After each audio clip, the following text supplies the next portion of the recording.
آمنت بالله وملائكته وكتبه ورسوله واليوم الآخر والقدر خيره وشره.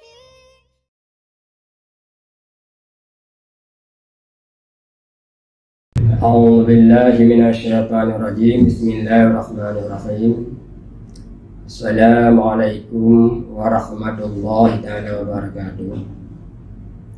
Hamdan syukran lillah, salatan wa salaman ala rasulillah wa ala alihi wa sahbihi wa mawala. Amma ba'du, qala Allah ta'ala fil Qur'anil Karim, a'udzu billahi minasy syaithanir rajim. Bismillahirrahmanirrahim.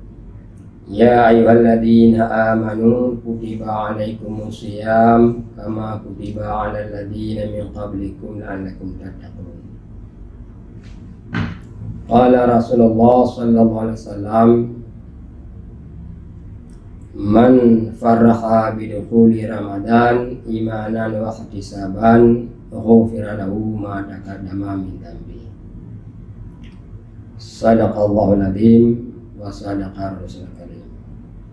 Pertama-tama sekali marilah yaitu memanjatkan puji syukur kepada Allah Subhanahu wa taala yang mana oleh Allah pada bulan rahmat ini, pada bulan yang agung ini masih diberi umur panjang dan dapat kita melakukan yaitu salah satu perintah Allah yaitu ibadat puasa di bulan Ramadan. Kemudian selawat dan salam juga kita sanjungkan kepada penghulu alam yaitu Nabi Muhammad sallallahu alaihi wasallam, yang mana dengan adanya Rasulullah sallallahu alaihi wasallam makhluk yang ada dalam permukaan bumi ini semuanya mendapat rahmat daripada Allah. Ini tidak lain dan tidak bukan dengan sebab lahirnya Rasulullah sallallahu alaihi wasallam. Kenapa? Allah Ta'ala berfirman dengan suatu riwayat yang bahwa wa ma arsalnaka illa rahmatan lil alamin. Tidak aku utuskan akan engkau hai Muhammad melainkan untuk memberi rahmat kepada sekalian alam. Ini suatu bukti Allah memberikan rahmat, salah satunya dengan sebab adanya Rasulullah sallallahu alaihi wasallam. Dan juga kepada al dan sahabat-sahabat beliau, ulama-ulama baik yang bersifat dengan mutaqaddimin ataupun ulama-ulama yang bersifat mutakhirin yang mutabar di sisi Allah Subhanahu wa taala.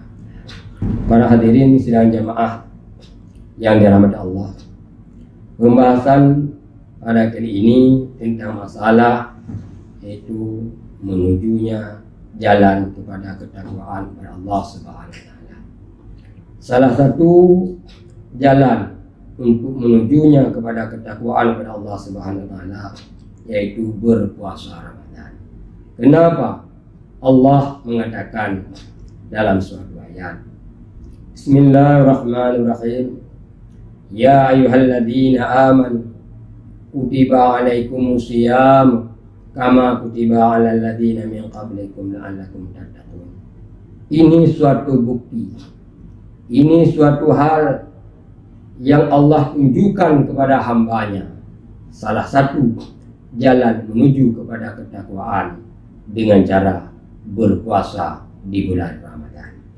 Para hadirin sidang jamaah yang dirahmati Allah, kenapa Allah Ta'ala mengatakan hai orang-orang yang beriman, diwajibkan di atas kamu berpuasa sebagaimana yang telah diwajibkan kepada umat-umat sebelum kamu.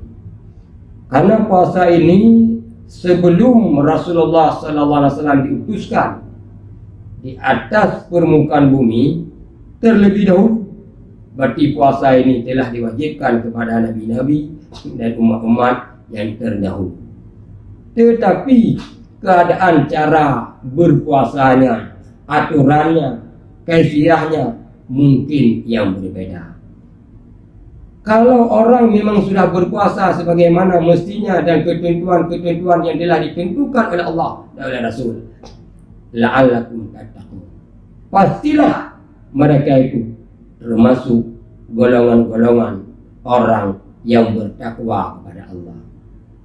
La'allakum itu kalau kita lihat dalam tafsir Sawi, maknanya itu pasti. Kalau makna loghatnya la'alla itu mudah-mudahan. Tapi dalam tafsir Sawi tentang pembahasan lafal ala itu dipakai dengan makna yaitu tahqiq, pasti.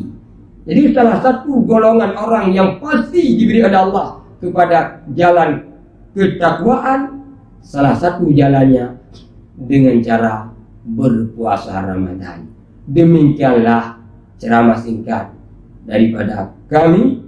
Mudah-mudahan kita ini diberi oleh Allah di dalam golongan-golongan orang yang bertakwa kepada Allah. Hadanallahu wa iyyakum ajma'in. Assalamualaikum warahmatullahi taala wabarakatuh. آمنت بالله وملائكته وكتبه ورسوله